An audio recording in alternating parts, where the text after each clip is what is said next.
Oke semuanya, selamat datang di channel kami. Kami berdua di sini akan menjelaskan tentang HAM, Hak Asasi Manusia. Sebelumnya, perkenalkan nama saya Dimas Arifin dan partner saya Dwi Budianto. Pertama-tama, apa itu pengertian HAM? Nah, itu akan dijelaskan partner saya dulu. Silahkan Mas Budi.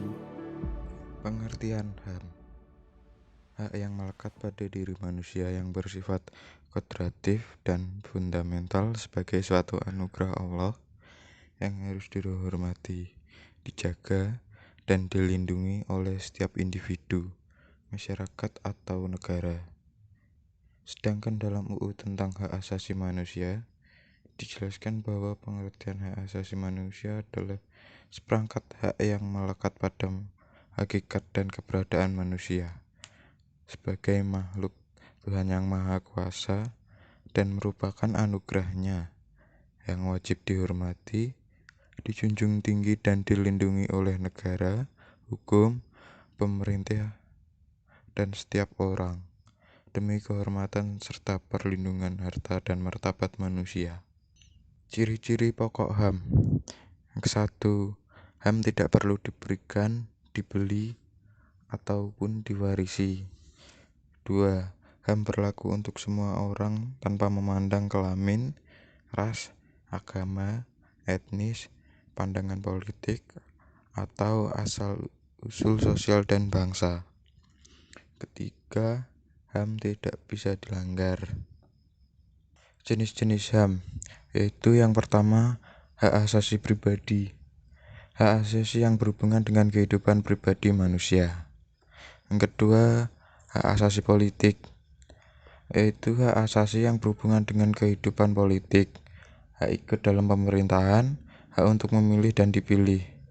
Tiga, hak asasi hukum, hak memiliki kedudukan yang sama di depan hukum dan pemerintahan, yang berkaitan dengan kehidupan hukum dan pemerintahan. Yang keempat, hak asasi ekonomi, hak yang berhubungan dengan kegiatan perekonomian.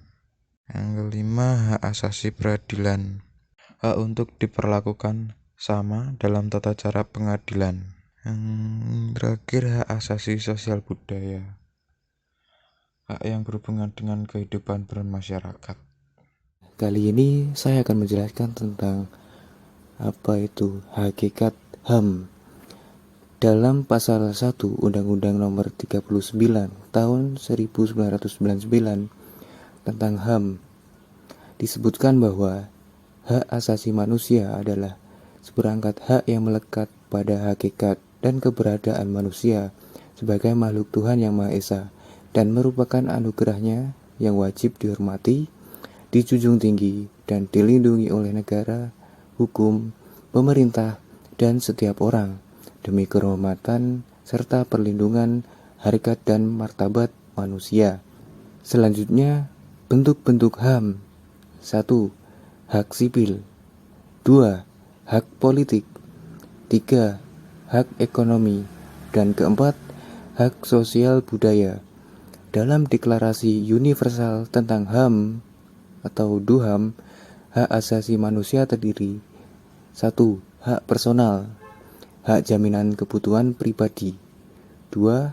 Hak legal, hak jaminan perlindungan hukum. 3. Hak sipil dan politik. 4. Hak subsistensi, hak jaminan adanya sumber daya untuk menunjang kehidupan. Dan yang kelima, hak ekonomi, sosial, dan budaya. Nah, sekarang mari kita simak pelanggaran HAM di masa pandemi kali ini. Penggunaan kekuatan berlebihan oleh oknum anggota Polri, tindakan kekerasan, pembatasan hak dengan ancaman, penahanan yang diduga sewenang-wenang, dugaan kriminalisasi, dan penangkapan terhadap sejumlah orang saat penerapan PSBB. Cukup banyak pelanggaran HAM di masa pandemi kali ini.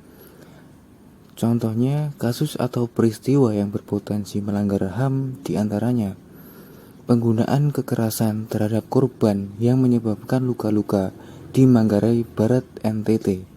Kemudian, pembubaran rapat solidaritas korban terdampak COVID-19 di kantor Wahana Lingkungan Hidup atau disingkat WALHI di Yogyakarta.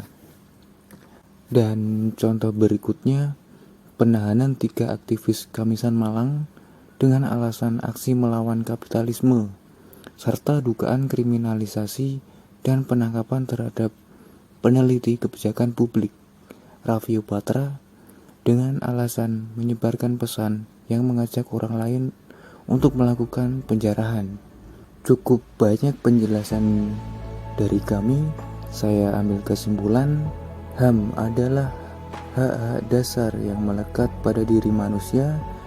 Tanpa hak itu, manusia tidak dapat hidup layak sebagai manusia yang bersifat kodrati dan fundamental, sebagai suatu anugerah Allah yang harus dihormati, dijaga, dan dilindungi.